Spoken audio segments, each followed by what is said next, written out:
Dr. Marcus Chen stepped off the transport shuttle and looked around at his new workplace. The galactic preserve stretched out before him like a small city made of glass and metal. Tall towers reached toward the purple sky of Kepler 442b, connected by bridges that looked like they were made of light itself. This was going to be his home for the next year. Marcus picked up his single bag and walked toward the main entrance. He was the first human ever chosen for the xenobiology exchange program. The other species in the galaxy had been sharing knowledge for thousands of years, but Earth had only joined the galactic community 5 years ago. Now, Marcus was here to study the most dangerous predators in the known universe. The entrance doors opened without a sound. Marcus found himself in a lobby that was bigger than most airplane hangars back on Earth. The ceiling was so high he could barely see it. Strange plants grew in floating pots, and soft music played that sounded like wind chimes mixed with whale songs. "Dr. Chen, I presume?" Marcus turned toward the voice and tried not to stare. Keeper Zixnal was 8 feet tall and looked like a praying mantis that had learned to walk upright. His green skin had a metallic shine, and his large compound eyes reflected the light like mirrors. 4 arms hung at his sides, each ending in hands that had too many fingers. "That's me," Marcus said, extending his hand for a handshake. Zixnal looked at the offered hand for a long moment before carefully reaching out with one of his own hands. His fingers were cold and felt like touching smooth metal. "Welcome to the Galactic Preserve," Zixnal said. His voice came through a translator device that made him sound like he was speaking through water. "I am Keeper Zixnal. I will be your guide and supervisor during your stay." Marcus nodded. "Thanks for having me. I know this is new for everyone." "Indeed." Zixnal's mandibles clicked together in what Marcus guessed was nervousness.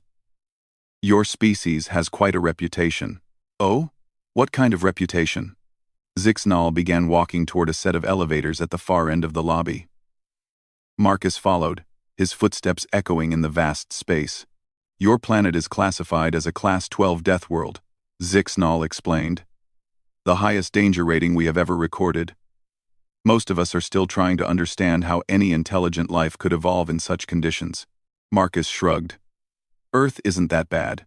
Sure, we have some dangerous animals, but you learn to deal with them."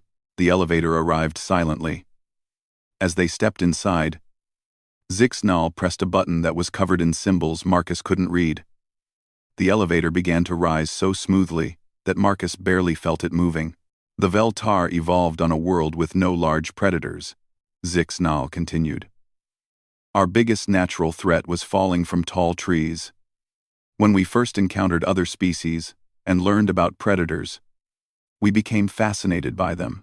This preserve houses specimens from over 300 worlds." The elevator stopped, and the doors opened to reveal a hallway lined with windows. Through the glass, Marcus could see enclosures that stretched for miles. In one, something that looked like a cross between a shark and a bird flew through what appeared to be thick liquid.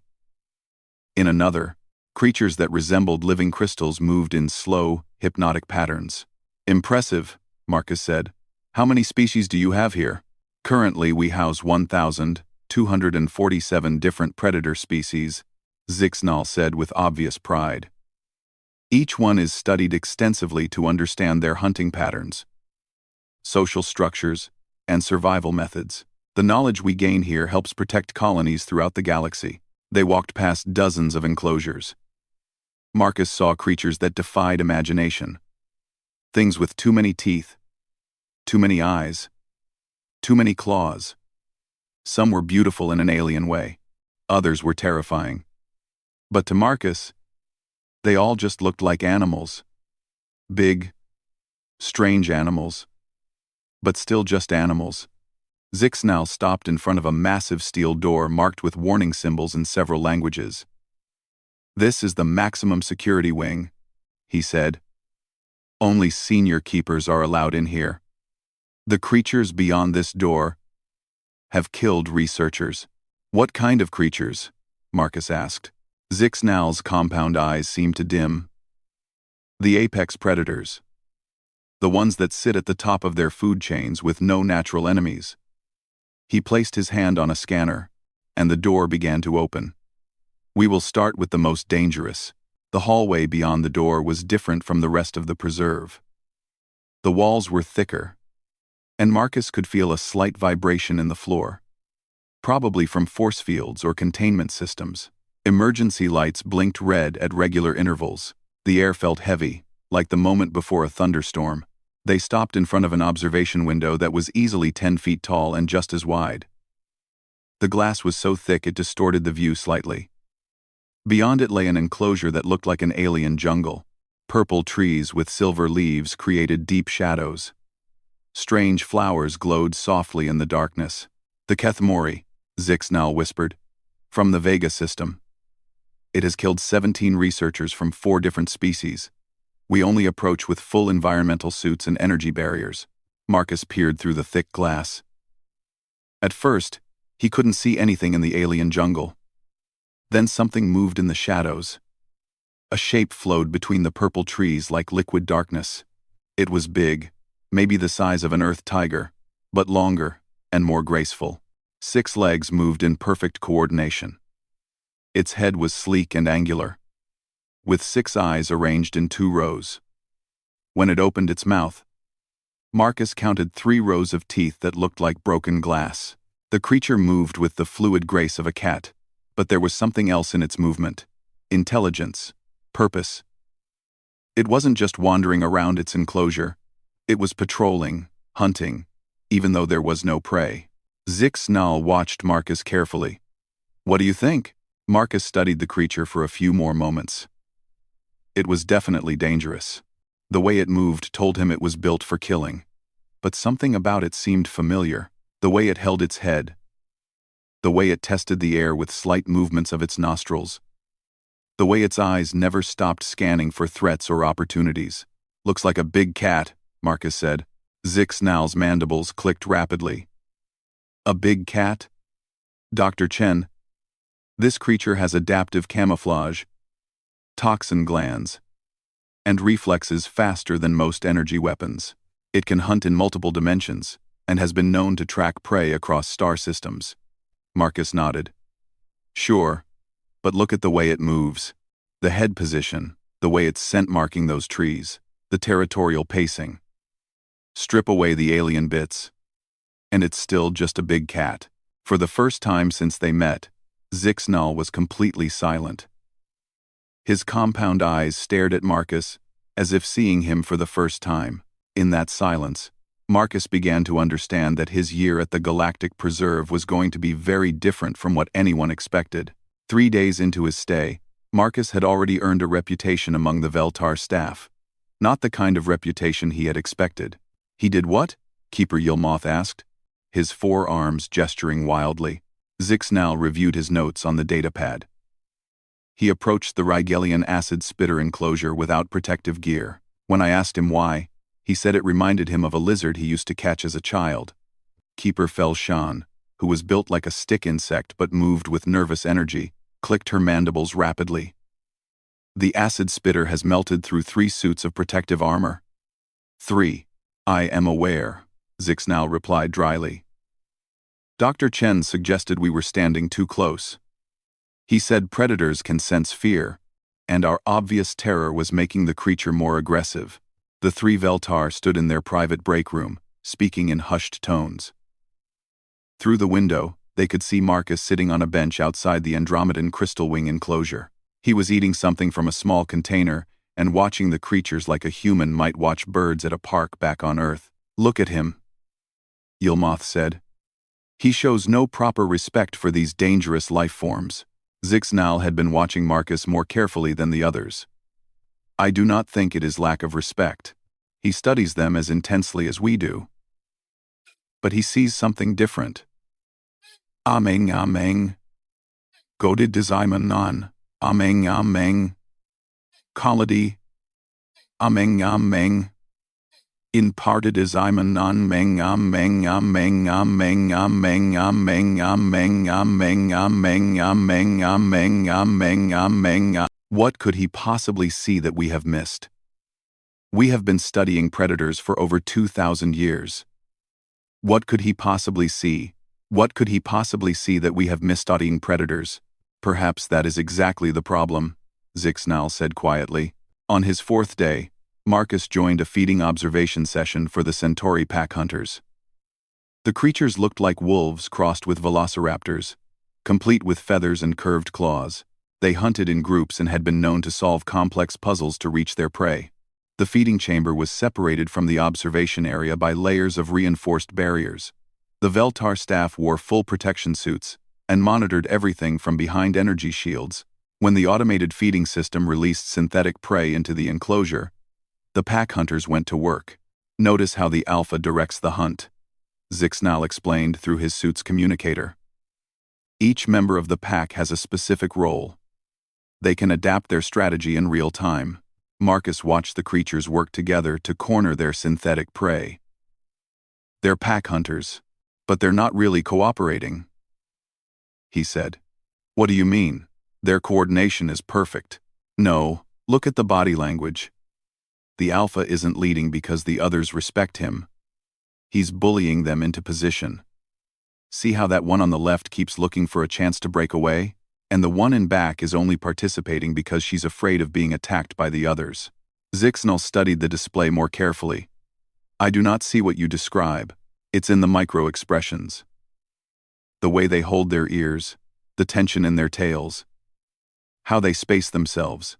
This isn't a pack, it's a group of individuals held together by fear and opportunity. Put them under real stress, and they'll turn on each other. Later that evening, Zixnal found himself reviewing hours of footage from the Centauri pack hunters. He began to notice details he had missed before, small signs that suggested Marcus might be right about the underlying tensions in the group. But it was the footage from the Kethmori enclosure that truly disturbed him. The creature had always been active during feeding times and rest periods. Its behavior followed predictable patterns that the research team had documented extensively. But since Marcus's arrival, something had changed. Zixnal watched the recordings from the past 4 days. Every time Marcus walked past the Kethmori enclosure, the creature stopped whatever it was doing and moved to the observation window. It would stand there, perfectly still, with all 6 eyes focused on the human. More disturbing was what happened when Marcus wasn't visible. The Kethmori had begun pacing a specific route through its enclosure. The pattern took it past every observation point in a sequence that would allow it to see the maximum amount of the corridor outside. It was learning the layout of the facility. Dr. Chen, Zixnal called out the next morning as he found Marcus studying the Andromedan crystal wings. Marcus looked up from his notebook. Good morning, Keeper Zixnal. I was just watching these ones adapt to their feeding schedule. The crystal wings? They do not adapt. They follow the same pattern every day. That's what I thought at first, too. But watch the one with the blue edges. Yesterday she waited until the others were distracted before taking food. Today she's positioning herself closer to the feeding port before it opens. She's learning to compete more effectively. Zixnal made notes on his datapad. I will have the research team review this behavior. Dr. Chen, I must ask you something. Have you noticed anything unusual about the Kethmori? Marcus closed his notebook. Unusual how? It seems to have developed an interest in you specifically. Has it? I hadn't really noticed. They walked together toward the maximum security wing. As soon as they entered the corridor, Zixnal pointed to the Kethmori enclosure. Look, the creature was already at the observation window, motionless, all 6 eyes locked onto Marcus. Its sleek body was pressed low, in what the Veltar research team had identified as a hunting posture. Huh, Marcus said. How long has it been doing that? Since your first day here. Every time you pass by. Marcus approached the window slowly. The Kethmori didn't move, but its eyes tracked his approach. What's the research team's theory? They believe it may be studying you as potential prey. The fact that you do not show fear responses may be confusing its hunting instincts. Marcus stood directly in front of the window. The Kethmori was less than 3 feet away on the other side of the barrier. It's not looking at me like prey, he said. How can you be certain? The posture is wrong. When cats look at prey, there's a tension in their hindquarters, ready to pounce. This one is relaxed, alert, but relaxed. Marcus leaned closer to the window. I think it's trying to figure out what I am. What you are? You are obviously a sentient being. Sure, but what kind? Predator or prey? The usual signals aren't working. Marcus pressed his palm against the window. Look at its pupils. They're not dilated for hunting. It's curious. Not hungry. The Kethmori tilted its head slightly, studying Marcus's hand against the glass. Dr. Chen, please step away from the window, Zixnal said nervously. It's fine. See how it's not showing any aggressive posturing?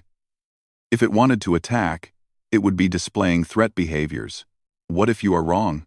Marcus finally stepped back from the window. The Kethmori watched him retreat but didn't move from its position. If I'm wrong, then I've misread an animal. Wouldn't be the first time. That evening, Zixnal sat in his quarters reviewing more security footage. The Kethmori had remained at the observation window for 3 hours after Marcus left. It had not eaten during its regular feeding time. Instead, it had continued its new pacing pattern, methodically checking every possible viewing angle. For the first time in his career studying dangerous predators, Zixnal felt genuinely afraid, not of the creature itself, but of what its behavior might mean. The galaxy's most dangerous predator was studying the facility, learning its patterns, and showing an unprecedented interest in one specific individual, an individual who seemed to view it as nothing more than an oversized house cat. Zixnal made a note to increase security protocols and schedule an emergency meeting with the research team. Something was building toward a confrontation, and he wasn't sure any of them were prepared for what might happen when an apex predator from a death world met the galaxy's most studied killer. The emergency began with what should have been a routine feeding. Marcus was in Laboratory 7, reviewing tissue samples from the Centauri pack hunters, when the first alarm sounded. It was a soft chime, almost pleasant. Nothing like the urgent sirens he would have expected from a crisis alert system. Attention all staff, came an announcement through the facility's communication system. Minor containment irregularity in maximum security wing. This is not a drill. Please proceed to your designated safe areas. Marcus looked up from his microscope. The laboratory was empty except for him. The Veltar research staff had left for their rest period an hour ago, leaving Marcus alone to continue his work. Their rest periods lasted for 4 hours, during which the facility operated on automated systems. The chime sounded again. Attention all staff. Containment breach in progress. All personnel must immediately report to secure zones. This is not a drill. Marcus saved his work and stood up. The announcement had said, minor irregularity first, then containment breach. That suggested something had gone from small to big very quickly. He walked to the laboratory's communication panel and pressed the call button. This is Dr. Chen in Lab 7. What's the nature of the breach? Static answered him. Then a voice, tense and frightened. Dr. Chen, where are you? You must get to a safe zone immediately. I'm in Lab 7. What escaped? Feeding system malfunction in maximum security. The Kethmori is loose in the facility. Marcus felt a chill run down his spine. How did that happen? Unknown. The automated feeding system experienced a cascade failure. Multiple containment barriers went down in sequence. The creature is somewhere in the main facility. Where are the safe zones? Emergency shelters in each wing. But Dr. Chen, you are in the wrong location. Lab 7 connects directly to the central corridors. The creature could be anywhere in that section. Marcus looked at the laboratory door. Beyond it lay a maze of hallways, storage rooms, and research areas. The facility was enormous, built like a small city. If the Kethmori was loose in there, it could be anywhere. Can you guide me to a safe zone? Marcus asked. We are trying to establish its location through security cameras, but many have been damaged. We believe it is moving through the ventilation systems. As if responding to those words, Marcus heard something that made his blood freeze. A sound echoing through the air vents above his head. A low, rumbling growl that seemed to come from everywhere at once. I think I know where it is, Marcus said quietly. Where? Right above me. The growling stopped. The silence that followed was worse than the sound had been. Marcus looked around the laboratory. It was a large room with multiple exit points, but all of them led into the main corridor system. There was nowhere to hide that would actually be safe from a creature that could hunt in multiple dimensions and track prey across star systems. "Dr. Chen, do not move," came the voice from the communicator. "We are attempting to activate emergency containment fields, but the damage to the system is extensive. It will take time." 8. How much time? Unknown. Marcus walked quietly to a storage cabinet and began looking through the contents. Chemical containers, research tools, electronic equipment, nothing that would be useful against an apex predator. He wasn't even sure what would be useful against an apex predator. The ceiling tile directly above the communication panel shifted slightly. Marcus froze. He watched as dust rained down from the slight movement. The creature was directly above him, listening to every word of his conversation with the control room. Very slowly, Marcus reached for the communicator and turned down the volume. Then he whispered, "It's in the ceiling, right above the comm station. We see movement in the ventilation system above your location. Dr. Chen, you must move away from that area." Marcus looked around the room again. The main exit was 15 feet away, across an open space with no cover. If the creature dropped through the ceiling while he was crossing that distance, he would be caught in the open. But staying where he was meant certain death when it finally decided to come down. Marcus made his decision. Instead of heading for the main exit, he moved toward a secondary door that led to a storage area. His movement was slow and deliberate, trying not to trigger any predator instincts that might be focused on sudden motion. The ceiling tile shifted again, following his movement. "Dr. Chen, where are you going? That storage area is a dead end." Marcus reached the storage room door and pressed his hand against the opening mechanism. It slid open silently. "I'm not trying to escape," he whispered to the communicator. "I'm changing the game." "What do you mean?" Marcus stepped into the storage room. It was smaller than the laboratory, lined with shelves containing supplies and equipment. More importantly, it only had one entrance, and Marcus could see everything in it at a glance. No hiding spots for ambush predators. "Being hunted in a maze isn't a winning strategy," he explained quietly. "But being cornered means the predator has to come to me. I can control the engagement." "Dr. Chen, that makes no sense. You have trapped yourself." Marcus smiled grimly. "No, I've set a trap." He positioned himself at the back of the storage room, with clear sightlines to the door and no blind spots. Then he did something that would have horrified the Veltar staff if they could see him. He sat down on the floor. "Dr. Chen, what are you doing?" "Waiting," Marcus said. "And changing my posture. Prey runs or hides. Predators are patient." The facility's emergency lighting cast everything in a red glow. Marcus could hear the creature moving through the ceiling, following the ventilation system. It was learning the layout of the facility, just as Zixnall had feared. But it was also following Marcus's scent trail. After 10 minutes, the sounds from the ceiling stopped. Marcus knew the creature had found the opening that led down into the laboratory. It was probably assessing the situation, trying to understand why its prey had stopped running and hidden itself in what appeared to be a trap. "Dr. Chen, we are reading movement in the laboratory. The creature has entered the room." Marcus nodded. He could hear it now, moving with liquid grace across the laboratory floor. There was no attempt at stealth anymore. The creature knew where he was. "It's coming," Marcus said. Through the open doorway, Marcus saw a shadow cross the laboratory floor. Then another. The creature was circling the room, studying the storage room entrance from multiple angles. "Dr. Chen, please reconsider. You still have time to run." "No," Marcus said. "Running is what prey does." The shadow appeared in the doorway. Marcus got his first clear look at the Kethmori outside of its enclosure. It was even more magnificent and terrifying than he had expected. Its 6 legs moved in perfect coordination, placing each step precisely and silently. Its sleek head turned toward him, and all 6 eyes focused on his position. Up close, Marcus could see details that hadn't been visible through the observation window.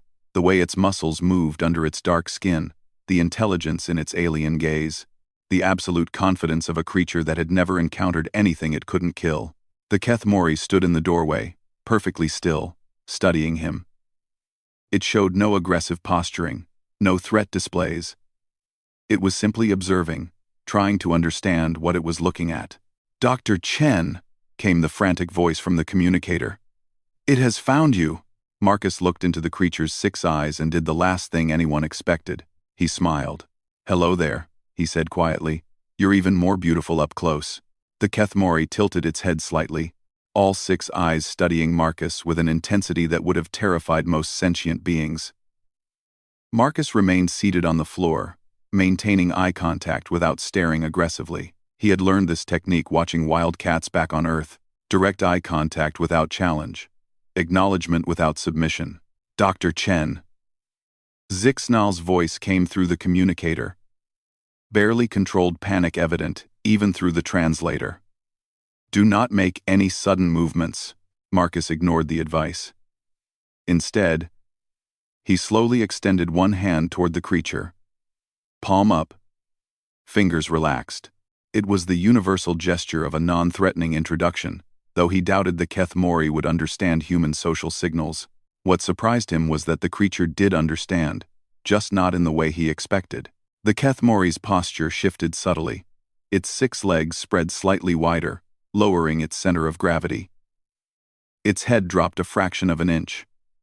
Marcus recognized the change immediately. The creature had moved from curious observation to active hunting posture, but it still didn't attack.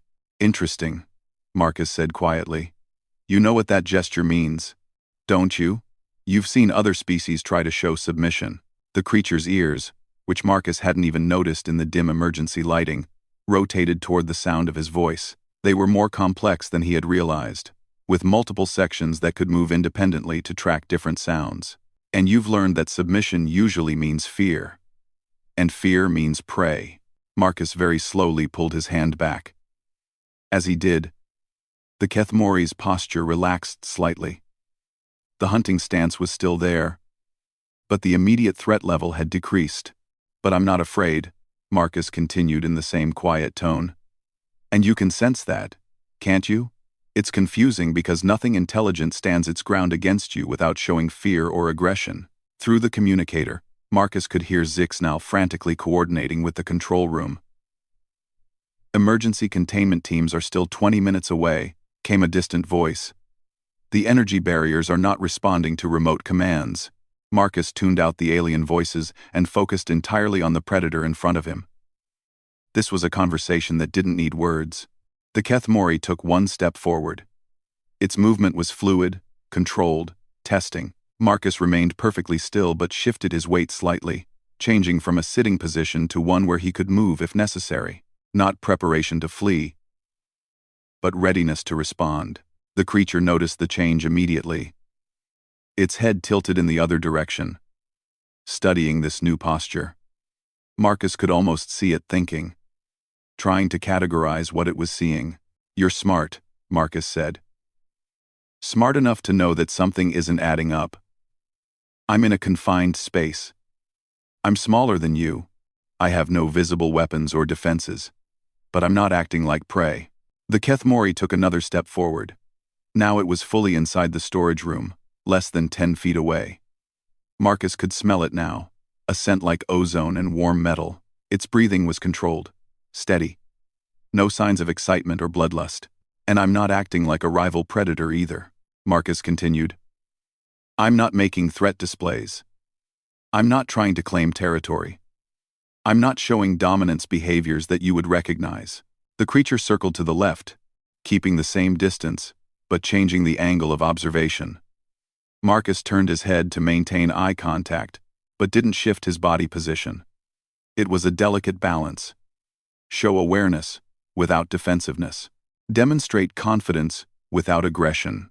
"So what am I?" Marcus asked. "That's what you're trying to figure out, isn't it?" The Kethmori completed its circle and stood directly in front of Marcus again. This time it lowered itself to a crouch, bringing its head down to Marcus's eye level. The movement was deliberate, purposeful. Marcus understood. The creature was eliminating the height advantage, making the interaction more equal. It was a behavior he had seen in intelligent predators before. When they encountered something new, something that didn't fit their usual categories.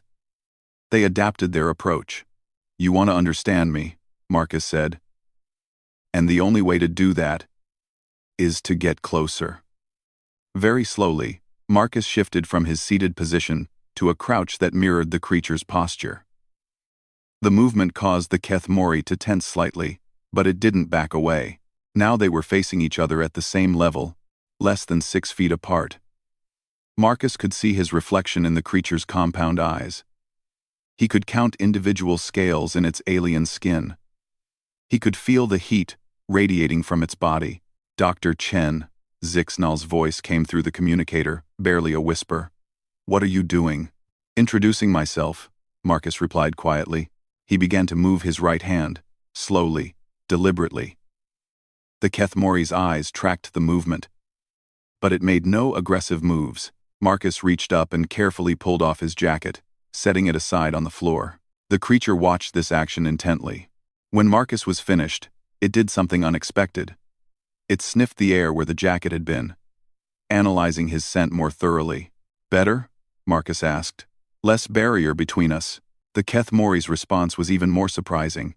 It lowered itself further, until it was lying down in a sphinx-like position, but its eyes never left Marcus, and its muscles remained coiled for instant action. Marcus recognized the posture. It was the position a confident predator took when it wanted to observe something without appearing threatening. The creature was trying to make him more comfortable, to encourage him to reveal more about himself. "You really are intelligent," Marcus said with genuine admiration. "You're conducting your own study." Marcus made his decision. Slowly, carefully, he shifted from his crouch to sit cross-legged on the floor. It was a completely vulnerable position. If the creature wanted to attack, Marcus would have no chance to defend himself or escape. The Keth Mori watched this transition with obvious interest. Its head tilted again, and Marcus caught what might have been confusion in its alien features. "This is what trust looks like," Marcus explained. "I'm making myself vulnerable because I believe you're not going to hurt me." The creature's breathing pattern changed. It became deeper, more relaxed. Some of the tension left its muscles, though it remained alert. "The thing is," Marcus continued, "I've been watching you for days. I've seen how you move, how you think, how you react, and I know something about you that the researchers here don't understand." Marcus leaned forward slightly. The movement brought him closer to the creature, well within striking range of its claws. "You're not just a predator. You're social. You're used to complex interactions with your own kind. You understand cooperation, territory, hierarchy. You have emotional intelligence." The Keth Mori blinked its eyes in sequence, starting from the top row and moving to the bottom. Marcus had no idea what that meant, but it seemed deliberate. "And that means you understand that not every encounter has to end in violence. Sometimes, two predators meet and decide to coexist." Marcus held out his hand again, but this time he didn't offer his palm. Instead, he made a loose fist and extended it toward the creature, knuckles forward. It was how he would introduce himself to an unknown dog. The Keth Mori stared at the offered hand for a long moment. Then, moving with infinite care, it stretched its neck forward and touched its nose to Marcus's knuckles. The contact lasted only a second, but Marcus felt the creature's warmth, the slight moisture of its breath, the gentle pressure of acknowledgement. When the Keth Mori pulled back, something had changed in its posture. The hunting tension was completely gone.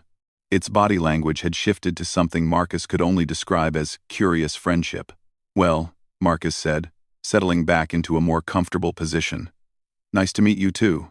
Through the communicator, he could hear Zixnal speaking in rapid, excited tones to the control room. Marcus caught fragments: unprecedented behavior, voluntary contact, completely outside established parameters. And the Keth Mori lay down fully, resting its head on its front legs but keeping its eyes on Marcus. It was the posture of a large cat that had decided someone was worth tolerating. "Dr. Chen," Zixnal's voice came through clearly. "The containment teams have arrived. They want to know if they should attempt to recapture the creature."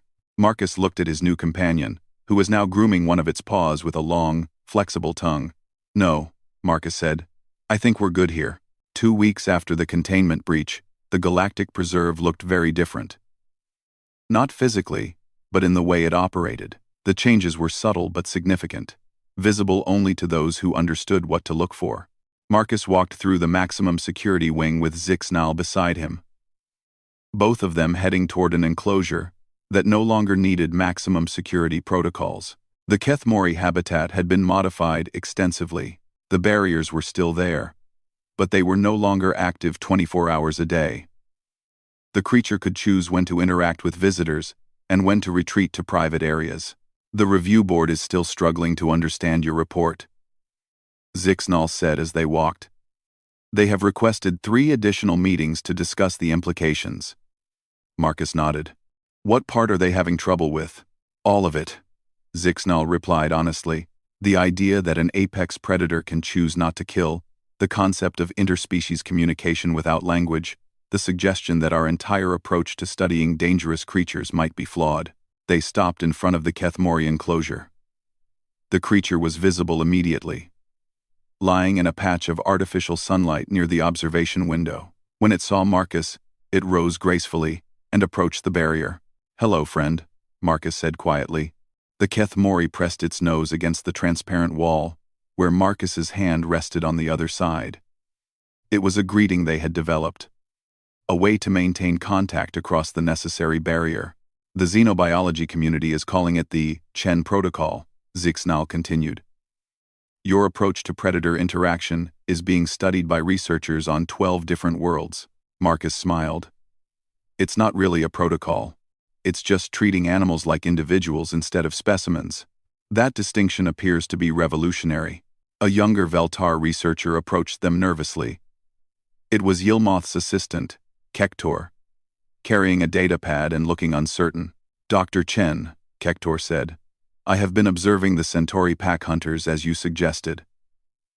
I believe I am beginning to see the behavioral patterns you described." "Oh? What did you notice?" "The individual you identified as the potential challenger has indeed begun to assert himself. Yesterday he successfully took food from the Alpha without triggering a fight response. The pack dynamics are shifting exactly as you predicted." Marcus nodded approvingly. "Good observation. What do you think will happen next?" "If your analysis is correct, the current Alpha will either reassert dominance through violence, or the pack will split into 2 smaller groups. And if they split," Kektor's mandibles clicked thoughtfully, "they will be easier to manage. Less internal tension means less aggressive behavior overall." "Exactly. Sometimes the kindest thing you can do for social predators is give them space to work out their relationships naturally." After Kektor left to continue his observations, Zixnal and Marcus stood in comfortable silence, watching the Kethmori. The creature had returned to its sunbathing spot, but kept one eye on them.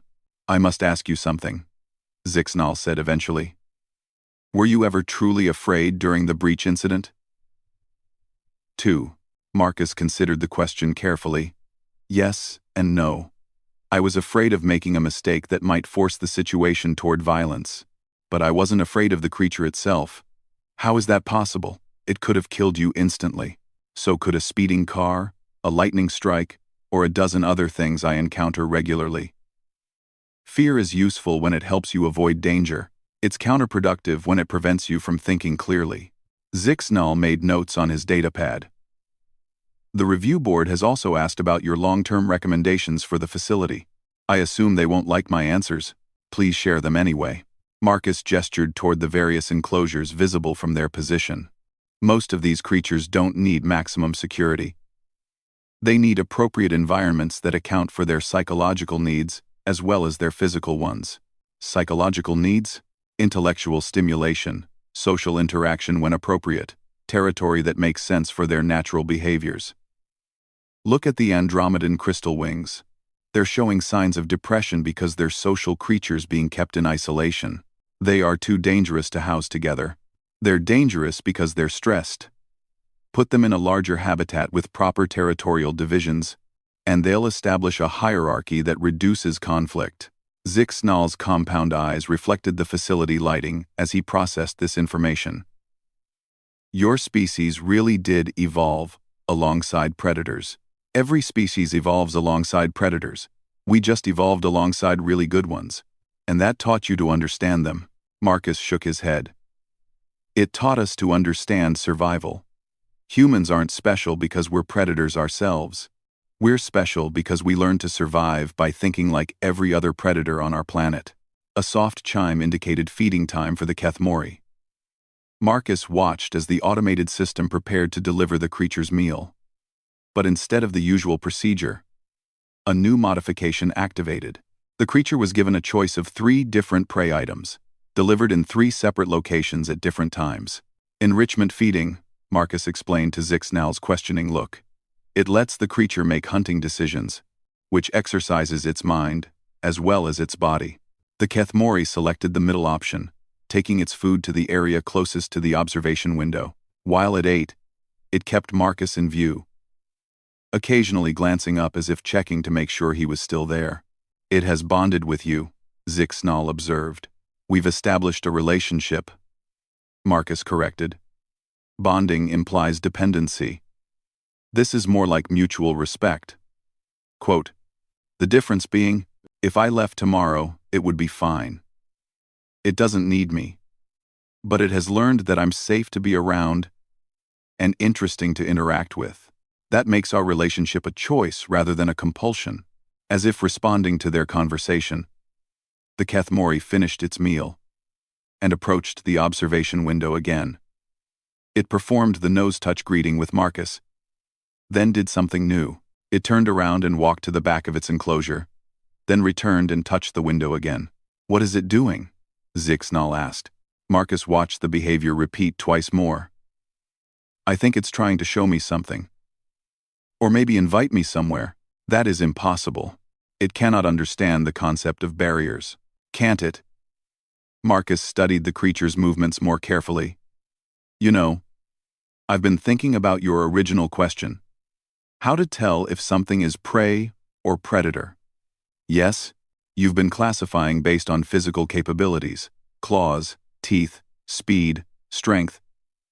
But that's not really what makes an apex predator. What does?